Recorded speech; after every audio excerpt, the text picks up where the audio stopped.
What if history's greatest conqueror, a man who never lost a battle, was also a paranoid tyrant who murdered his closest friends? To uncover the dark, untold story of Alexander the Great and improve your English, make sure you subscribe and click the notification bell so you never miss our next chapter.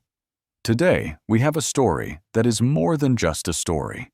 It is a journey deep into history, a tale about power, about ambition, and about destiny. This story is not about just any man. It is about one of the greatest warriors, kings, and leaders the world has ever seen. Have you ever heard of a man who conquered almost the entire known world before he was even 30 years old? A man who, they say, never lost a single battle. A man whose name still echoes through the halls of history more than 2,000 years after he lived. A man who fought with the heart of a lion, ruled with the power of a king, and inspired millions of people even long after his death. Today, we are talking about Alexander the Great. This is not just a history lesson, it is an experience. It is a lesson in courage, in intelligence, and in leadership. His life was absolutely filled with adventure, with danger, with love, with war, and with victory. The story begins with the prophecy of a great king. Alexander was born in the year 356 BC in a city called Pella. This was the capital of a kingdom named Macedonia, which is in the country we now call Greece. But his birth was not just an ordinary event. No, it was surrounded by mystery, by legends, and by prophecies. His father was King Philip II of Macedonia. Philip was a strong and very ambitious ruler. He had taken Macedonia, which was once a weak and small kingdom, and transformed it into a powerful military force. But Philip was not just looking for a son to continue his family line. He was looking for a successor, a king who he believed would one day rule the entire world. Alexander's mother was Queen Olympias. She was a very passionate and mysterious woman. Some people believed she had special connections to the gods. She was obsessed with one powerful belief that her son was destined for greatness. The night before Alexander was born, strange things happened. Olympias had a dream that a thunderbolt, a flash of lightning from the sky, struck her womb and set it on fire. Many people who heard this believed it was a sign. It meant her child would be powerful, perhaps as powerful as a god. At the same time, King Philip had his own vision. He dreamed that he saw himself sealing his wife's womb with a special symbol, the symbol of a lion. When he told this to the priests, they said, "Your son will be as fearless as a lion, and he will rule the world." Then, on the very day that Alexander was born, another strange event occurred. The great temple of Artemis, the goddess of war and hunting, burned down in the faraway city of Ephesus. Many people saw this as a sign that a mighty new force had just entered the world. People began to whisper to each other. This boy, they said, was not just a prince. He was a warrior, a leader chosen by the gods themselves. From the moment Alexander could walk, his training for greatness began. He was not like ordinary children who played with simple toys. Instead, he played with small swords and shields, learning the ways of a soldier. His mother Olympias told him every single day, "You are not like the other children. You are meant to rule." King Philip wanted his son to be more than just a great warrior. He wanted him to be the wisest man in the world. So he hired the very best teachers to educate Alexander. And then came one of the most important moments in Alexander's childhood. Philip brought him the greatest teacher of that time, and maybe of all time, Aristotle. Aristotle was not just a teacher, he was a true genius. He was a philosopher, a scientist, and one of the greatest thinkers in all of history. For 3 years, Aristotle taught Alexander everything he knew. He taught him about science, philosophy, politics, literature, and the art of war. He introduced Alexander to the stories of the great heroes of history, like Achilles from the Trojan War. Alexander became completely obsessed with the story of Achilles. He saw this ancient hero as his idol, the person he wanted to be like. He even carried a copy of Homer's book, the Iliad, which tells the story of Achilles wherever he went. But Aristotle also taught him something even more important, the power of having a vision. He told Alexander, "A true king does not just rule a piece of land. He rules the hearts of his people. A true leader does not just fight wars, he builds a new world." These words deeply shaped Alexander's destiny. He no longer wanted to be just a king. He wanted to be something more, maybe even a god among men. One of the most famous stories from Alexander's childhood is the story of Bucephalus, the wild horse.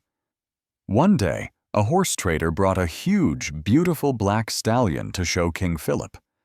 The horse was powerful and majestic, but it was also completely untamable. No one could ride him. The horse kicked and roared and threw off every single rider who tried. Philip was ready to send the wild horse away, but Alexander stepped forward. He was only 12 years old at the time. "Let me try," he said quietly. Everyone in the crowd laughed.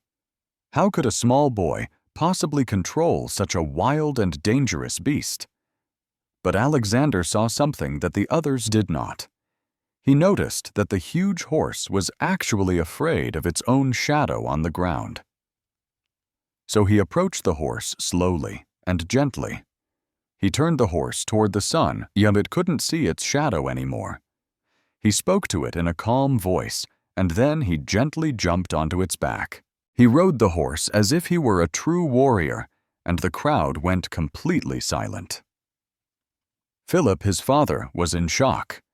He ran to Alexander, hugged him tightly, and with tears in his eyes, he said, "My son Macedonia is too small for you. You must find a kingdom that is big enough for your greatness." This moment proved to everyone that Alexander was not just a prince. He was a leader, a warrior, and a legend in the making.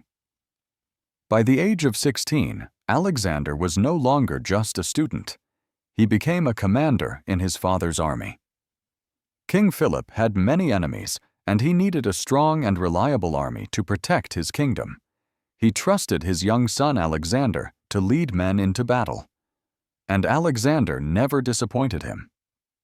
He led his troops with great intelligence, courage, and strategy.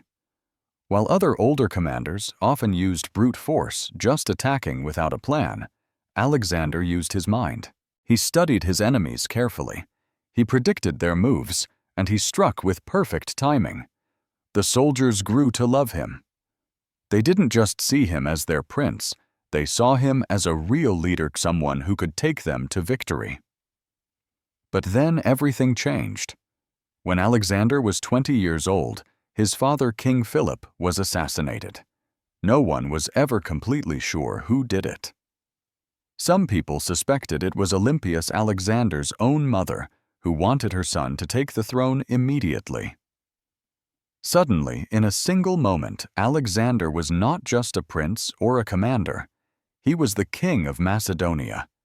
And he had a very big choice to make. He could stay in Macedonia and rule a small kingdom, or he could take his army and try to conquer the world. What did he choose? He chose the world. The moment King Philip died, chaos erupted in Macedonia. A wave of uncertainty washed over the kingdom. Many powerful men looked at Alexander and thought he was too young, too inexperienced to be king. They wanted to take the throne for themselves. Some of Philip's closest generals, the nobles who had advised him for years, saw this as their chance to gain power. Even nearby kingdoms, old enemies of Macedonia, saw this as an opportunity to attack and maybe even destroy the royal family for good. But they did not know who they were dealing with. Alexander was not an ordinary young man. He did not waste time mourning his father. Of course, he felt deep sadness, but he knew his duty was clear. Within just a few days, he stepped forward and took firm control. He declared himself the new king of Macedonia and made it very clear that he would not tolerate any rebellion. The first challenge came from his own people. Some nobles, including some very powerful generals, refused to accept him as their king. Alexander acted fast. Before they could gather enough support to become a real threat, he hunted them down and had them all executed. Even those who had served his father loyally for years were not spared. He made one thing absolutely clear: betrayal would not be forgiven. But the biggest danger came from the city of Thebes. Thebes was one of the most powerful and proud cities in all of Greece.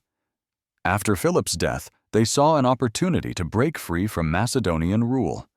They gathered a huge army and declared war on Alexander.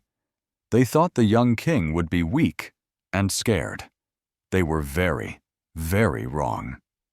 Before Thebes could even prepare their attack, Alexander marched his army straight to their gates.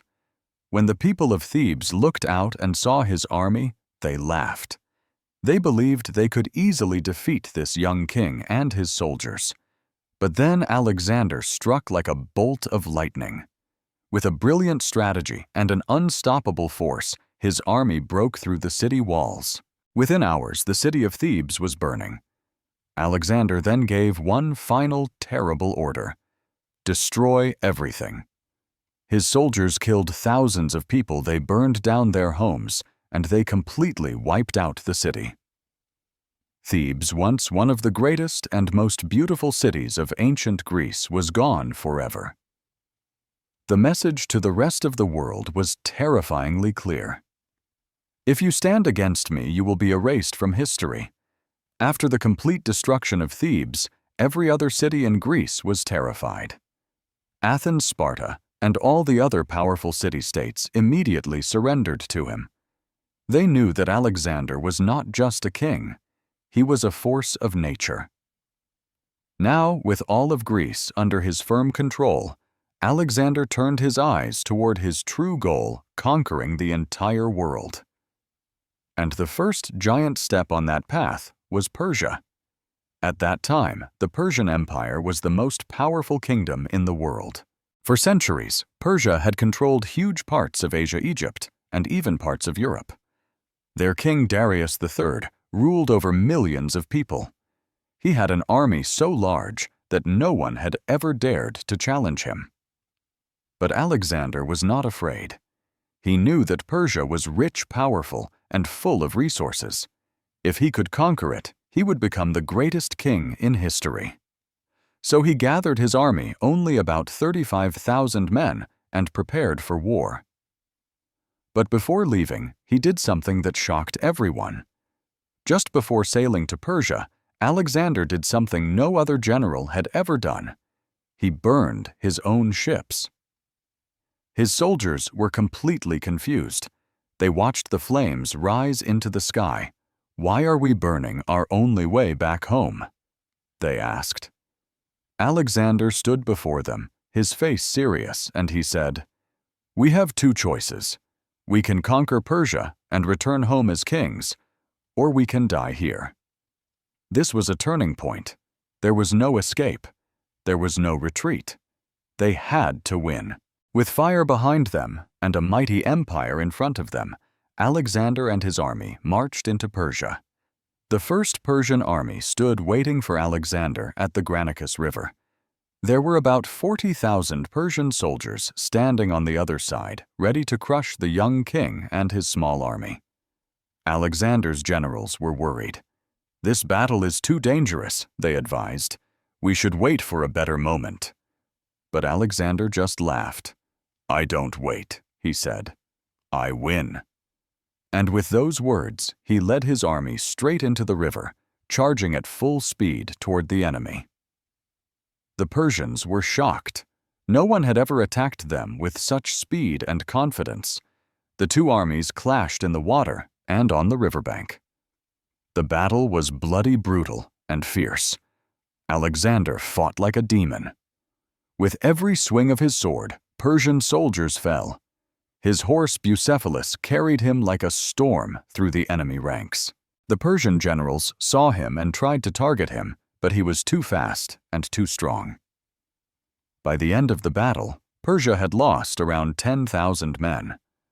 Alexander had won barely 400. It was a complete and total victory. After the stunning victory at the Battle of Granicus city, after city began to surrender to Alexander. He moved like fire through the Persian lands, capturing one city after another. The news of his victory spread quickly all the way to King Darius III himself. Darius was furious. "Who is this young fool who dares to challenge me?" he shouted. He gathered the largest army Persia had ever seen, more than 250,000 soldiers. This was going to be the biggest challenge of Alexander's life, but he was not afraid. As he stood before his own men, he said, "We are not just fighting for victory, we are fighting for history. We are fighting to become legends." Instead of chasing after Darius immediately, Alexander did something smart. He turned his army south toward Egypt. Egypt was a rich and powerful land, but the people there were tired of Persian rule. They hated their king Darius III. So when Alexander arrived, something surprising happened. There was no war. The Egyptian people welcomed him as a hero. They believed he was sent by their own gods to free them from Persian control. In Memphis, which was the capital of Egypt at the time, the priests officially crowned him Pharaoh, the divine ruler of Egypt. Alexander, who was always thinking ahead, then traveled to visit the famous Oracle of Siwa, a mysterious temple deep in the desert. The priests there greeted him and called him the son of Zeus, which meant he was chosen by the king of the gods. This experience only made Alexander more confident. He now truly believed he was destined to rule the whole world. Now it was time to end the Persian Empire forever. In the year 331 BC, Alexander marched his army east to find and face Darius III. They finally met at a place called Gaugamela, a vast open battlefield. This was the most important battle of Alexander's entire life. Darius had over 250,000 soldiers, the biggest army Persia had ever put together. His soldiers stood in perfect lines that stretched far into the horizon. He had war elephants, special chariots, with spinning blades on their wheels, and thousands of heavily armored Persian warriors. Alexander had only 47,000 men. He was outnumbered more than 5 to 1. But he had something that Darius didn't have: his own genius. Darius believed that his massive army would simply crush Alexander's small force. But Alexander had a brilliant and unexpected strategy. He tricked the Persians by moving his troops far to the right, which forced the Persian army to stretch and break their strong formation. In that moment of confusion, Alexander saw an opening. He gathered his best cavalry and charged straight for the center of the Persian line, straight at Darius himself. Darius, seeing this fearless charge coming right for him, was filled with fear. He turned his chariot and ran away. The mighty Persian king, the ruler of the greatest empire on earth, was running for his life. Without their king to lead them, the entire Persian army collapsed. Panic spread, and thousands of Persians were killed. The rest surrendered. With this single incredible victory, Alexander became the ruler of the Persian Empire. The richest cities in the world, Babylon, Susa, and Persepolis, fell into his hands. In Persepolis, the grand capital of Persia, Alexander did something shocking. To send a powerful message that the Persian Empire was gone forever, he ordered his men to burn the entire grand palace of the Persian kings. Flames rose high into the sky, and the once mighty empire was now nothing but ashes. After the glorious victory at the Battle of Gaugamela, Alexander stood at the very peak of his power. Persia had fallen, and the young king from the small kingdom of Macedonia was now the ruler of the greatest empire the world had ever seen. But his journey was not over. He wanted to expand his empire even further to the very edges of the known world. However, great power brings great enemies, not just on the battlefield, but also from within. Now, we will uncover the conflicts, the betrayals, and the controversial decisions that shaped his final years. After losing the battle at Gaugamela, Darius III, the Persian king, fled to the east. He was hoping to gather more troops and one day reclaim his throne. But he was abandoned by his own generals, who saw that Persia's defeat was final. One of these generals, a man named Bessus, decided to betray his king. He captured Darius, tied him up in chains, and left him to die in a deserted place. When Alexander finally found Darius, he was already dead. This was not the victory Alexander had wanted. He had hoped to capture Darius alive and prove his superiority in a final battle. Instead, the great Persian king had died a humiliating death. To honor his fallen enemy, Alexander gave Darius a royal burial and declared himself the new King of Kings of Persia. But claiming Persia was just the beginning. Now he had to control it. Alexander was now the ruler of two very different worlds, his own Greek world and the new Persian world. His Greek and Macedonian soldiers saw the Persians as their enemies. But Alexander had a different vision. He wanted to unite the East and the West. To do this, he started adopting some Persian customs. For example, he began wearing the royal robes of a Persian king instead of his simple Greek clothing. He followed Persian court traditions like proskynesis, where people would bow down before the king. He even married a Persian princess named Roxana to symbolize the unity of the two cultures. His Greek soldiers hated these changes. They felt betrayed. They believed their king was becoming more Persian than Macedonian. One of his closest friends and most loyal generals, a man named Cleitus the Black, openly criticized him at a dinner party. "You have forgotten who you are," Cleitus shouted. "You are a Macedonian, not a Persian king." Alexander, who was drunk and full of rage, grabbed a spear and killed Cleitus with his own hands. The moment his anger faded, he was filled with terrible regret. He had killed a man who had once saved his life in battle. This tragic incident showed how much Alexander had changed. He was no longer just a warrior. He was a man struggling with the weight of absolute power.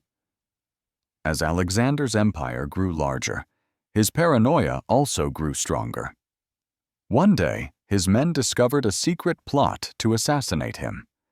Among the suspects was a man named Philotas, who was the son of Parmenion, one of Alexander's oldest and most loyal generals. When confronted, Philotas denied all the accusations, but Alexander did not trust him. He ordered Philotas to be tortured and then executed. But this was not enough for the paranoid king. Parmenion, Philotas's father, was still a very powerful general, commanding many of Alexander's forces back in Persia. Alexander feared that Parmenion might try to take revenge for his son's death. So he made a cold and calculated decision. He sent secret messengers and ordered Parmenion's assassination as well. This act shocked the entire army. Parmenion had been like a father to Alexander, and yet Alexander had him killed without any real proof of betrayal. This was the moment when Alexander's rule became truly absolute. He no longer tolerated any opposition, not even from his oldest and most trusted allies. Even after ruling the largest empire in history, Alexander was not satisfied. He still wanted more. His next great goal was India. In the year 326 BC, Alexander crossed into the Indian subcontinent where he faced his toughest battle. yet the Battle of the Hydaspes River against an Indian king named Porus. Porus's army was different from any enemy Alexander had ever faced before. They rode into battle on war elephants, which were massive creatures that terrified even Alexander's strongest and bravest warriors. But Alexander, as always, was a master strategist.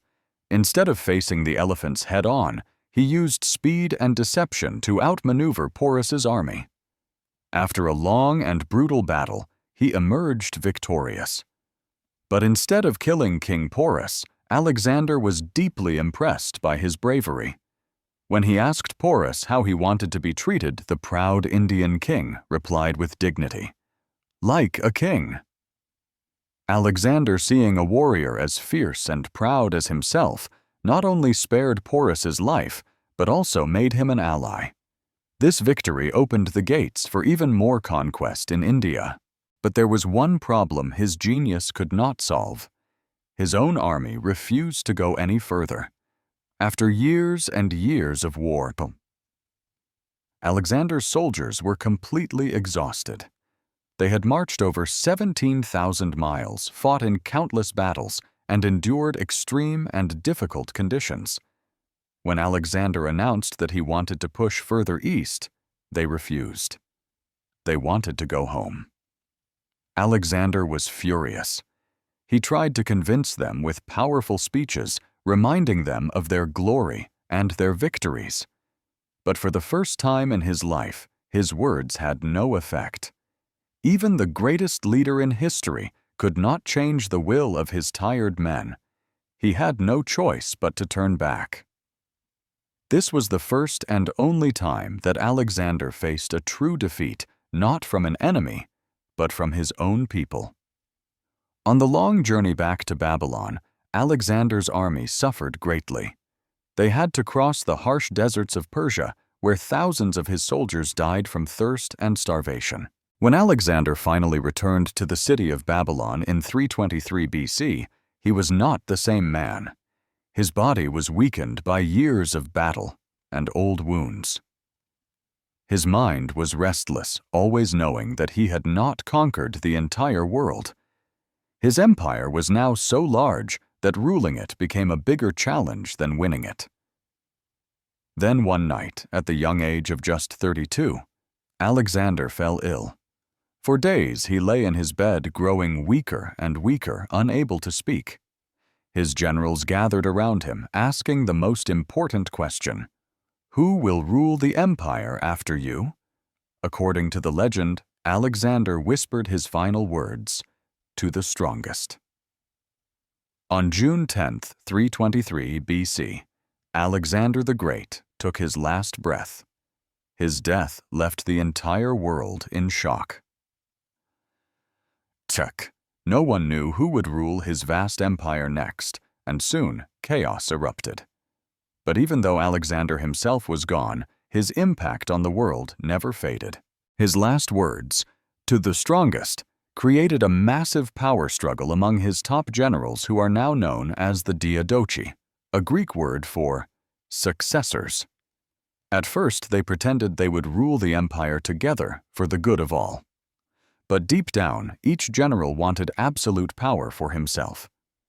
Soon, the great empire broke into pieces, leading to years of brutal wars between the men who were once friends. The empire was eventually divided into 4 major kingdoms, each ruled by one of his generals. Ptolemy I took control of Egypt and started the Ptolemaic dynasty, which lasted for 300 years. Seleucus III controlled the vast lands of Persia and parts of India, forming the Seleucid Empire. Antigonus I ruled over Greece and Macedonia, but his kingdom did not last long.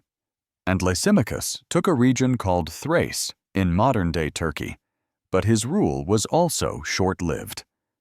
Alexander's dream of a single united empire was gone, but his influence was far from over.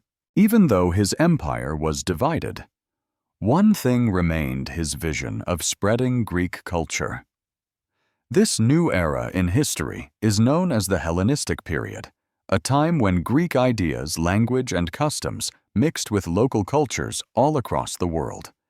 Some of his greatest contributions include the spread of the Greek language. Before Alexander, Greek was mostly spoken only in Greece. After his conquests, Greek became the international language of trade, politics, and learning. Even centuries later, the New Testament of the Bible was written in Greek. Another great contribution was the city of Alexandria. One of Alexander's greatest ideas was building new cities in the lands he conquered. The most famous of these was Alexandria in Egypt, which became the intellectual and cultural capital of the ancient world. It had the largest library in history, the Library of Alexandria, where scholars from all over the world came to study science, philosophy, medicine, and literature. His empire also connected the East and the West, which led to major scientific advancements. Famous Greek scientists like Archimedes, Euclid, and Hipparchus made discoveries that still affect our world today. Euclid's book, Elements, became the foundation of modern geometry. And finally, there was the spread of Greek art and architecture. Greek-style temples, beautiful statues, and large theaters were built all across his former empire. Even in faraway India, Greek art influenced Buddhist sculptures in what is known as Gandhara art. Alexander never forced people to abandon their own cultures, but he introduced powerful Greek ideas everywhere he went. Alexander became a role model for many great leaders throughout history. Julius Caesar, the most famous Roman leader, greatly admired Alexander.